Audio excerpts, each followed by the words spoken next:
Good afternoon. Last I have left you with question number 26. Now coming to the question number 27. Here we are going to calculate the moment of inertia of a cylinder of length. I think I have completed this one. 27 I have completed. We are considering the volume of the cylinder as pi r square L multiplying with the density, and the moment of inertia of cylinder about axis is half mr square. Substituting the value of mass and r, we can calculate it easily.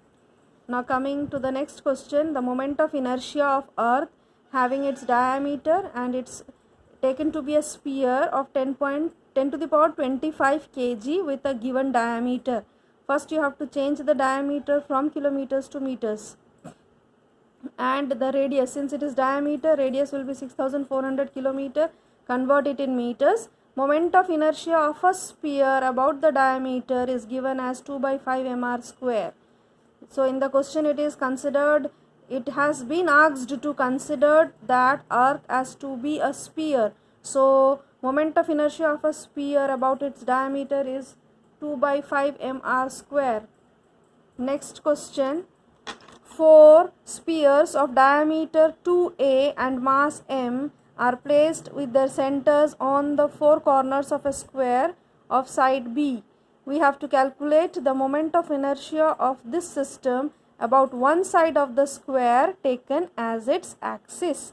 What we have to calculate? Moment of inertia of this whole system about one side of the square taken as its axis. Any one side I have to consider along which the whole square is rotating. So the rotational axis will be along any one corner, either this one or this one or this one.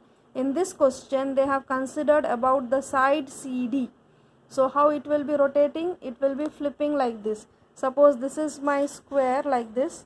So it will be, if I consider this side as axis of rotation, it means it will be flipping like this. That is, it is a rotation.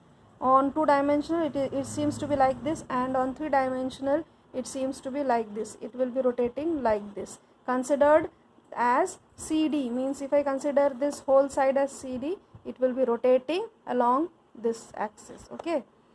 Now here I have to consider the I, moment of inertia about A, about B, about C and about D, but about the axis CD. Means on the basis of axis, the name as of the axis is CD, I have to consider the moment of inertia of A about CD, of B about CD, of C about CD and of D about CD. So of A, it will be 2 by 5 mr square plus mr square. This will be considered of a plane. If I go through the revision means the index, then there I will get it. Let me show you.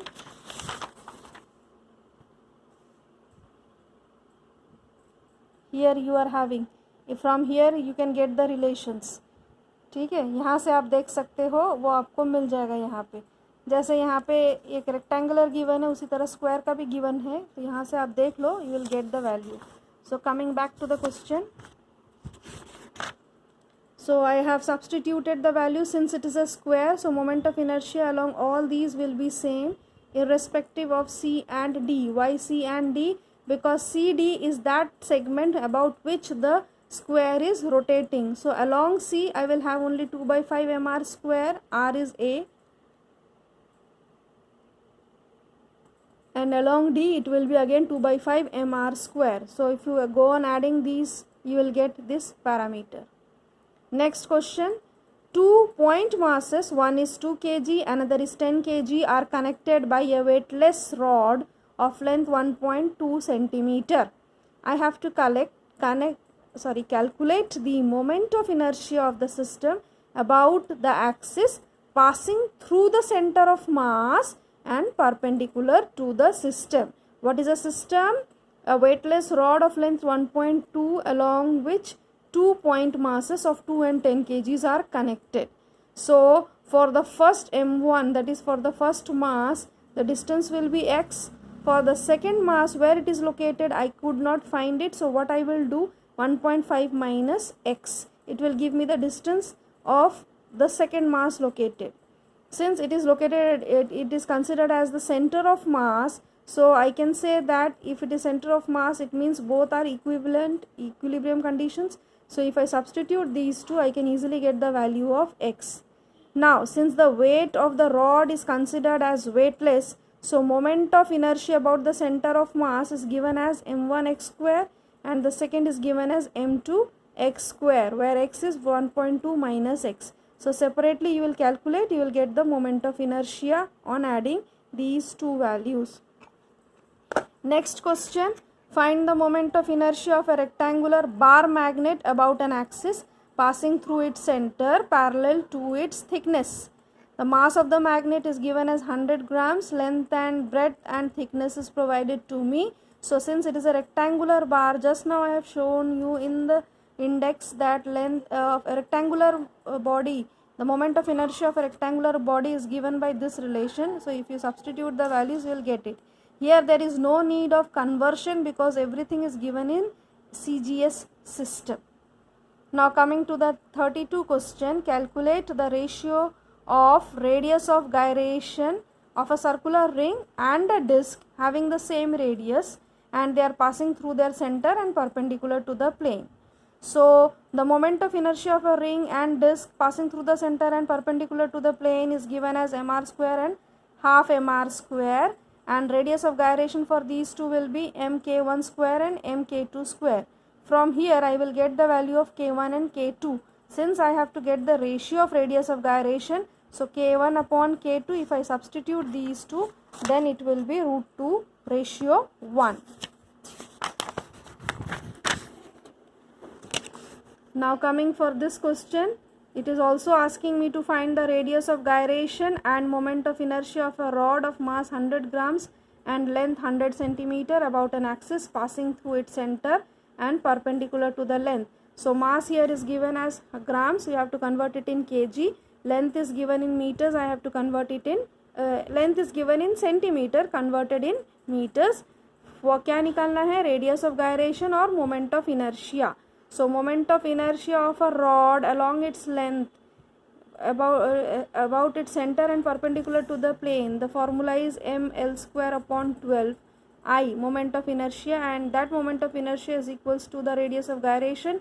So equate these two with the value of k. K will give you 1 upon root 12. If you calculate, you will be getting this. Now root 12 you have to calculate using the log table. Then second one, what I have to find again, the moment of inertia of a rod perpendicular to its length. So it is again the same ml square, means after getting the value of k, I will substitute here to get the value of L, and then I will substitute L in this equation to get the value of I. It means I am not only calculating the radius of gyration constant, I have to also calculate the moment of inertia. Similarly, if I go to example number 34, example 34 states that the wheel which is rotating on its axis at a rate of 1000 rotations per minute, means this is the frequency of rotation provided to me, and it is creating a kinetic energy of 10 to the power 6 joules. Now determine the moment of inertia of the wheels about its axis of rotation. So first you convert the frequency into angular frequency, and then to find the kinetic energy I have half I omega square. These equations are for rotational motions. So once you substitute this equation, kinetic energy is provided. Moment of inertia you will calculate and substitute. It is 1 by 2 L and then omega square, 1 by 2 L. Then you do the calculations.